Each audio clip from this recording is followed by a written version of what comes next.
In this video we'll cover 5 more essential AML rules that every transaction monitoring team should consider to help their firms with the identification of money laundering activities. So let's jump right into today's video.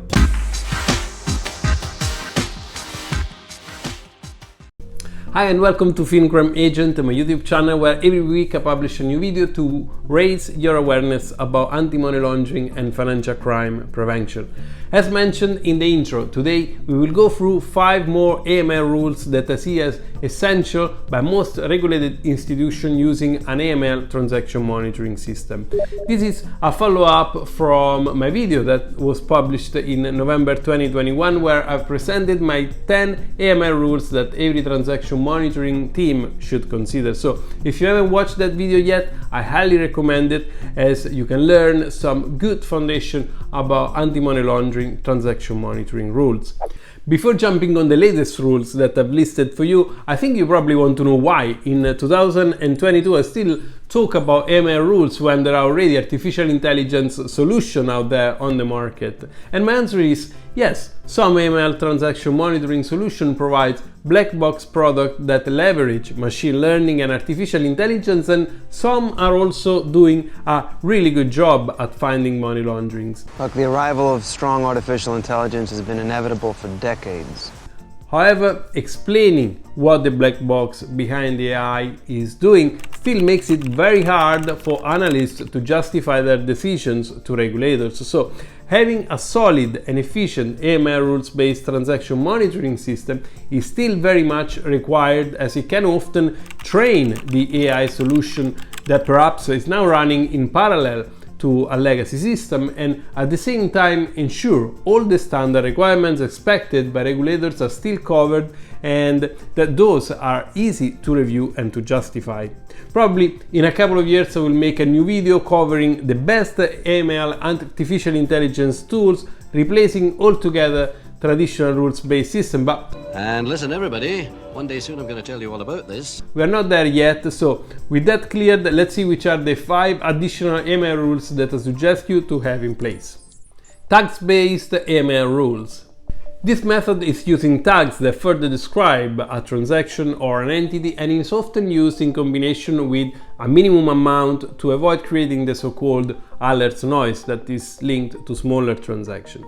The AML rule, for example, could read like the following: alert on transaction above $10,000 when the transaction involves the stock ABC.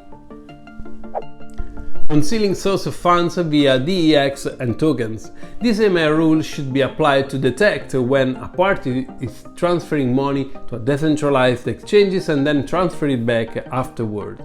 The rule must also keep into account when customers transfer their money into a game token provider, for example, before withdrawing it back, as these two in and out action can be an evident sign of attempting to conceal the source of funds.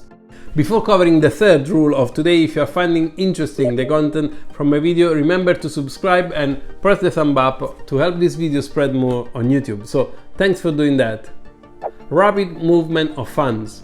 Large or rapid movement of funds not commensurate with the client's financial profile are another fundamental AML rule that institutions in the financial services must screen against. Rules on rapid movement of funds are usually connected to activities taking place at customer and at account level.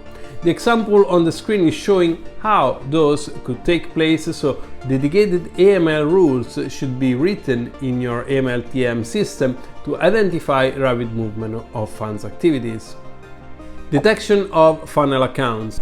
Through funnel accounts, money launderers use the bank's distribution network to launder the money from their illegal activities.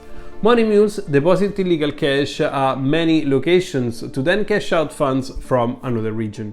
Those deposits and withdrawals are usually done using bank branches hundreds or even thousands of kilometers apart.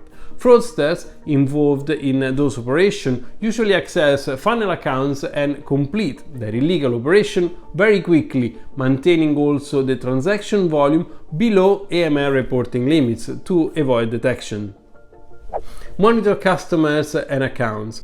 When unusual activities are detected but don't necessarily result in confirmed suspicious activities, those account or the actual account holders involved in the investigation are often flagged and placed under closer monitoring by the AML team. A flexible AML rule allowing the ability to flag new transactions processed by those monitored accounts and customers is also a must-have in your AML transaction monitoring solution to ensure your firm is capable to keep under control and mitigate as soon as possible any new risk and activities from those customers and accounts that you're monitoring. So with that, I'm at the end of today's video. Let me know in the comments any of the AML rules that you consider a must-have for your transaction monitoring solution. If this video was useful to you, you can show your appreciation by subscribing to my channel and press the thumb up on this video. Also, remember to check the description of this video where you will find useful links from my research, including how to become part of my community on patreon.com/fcagent. And lastly, thank you for watching. I hope you have enjoyed today's video, and until next time, see you soon.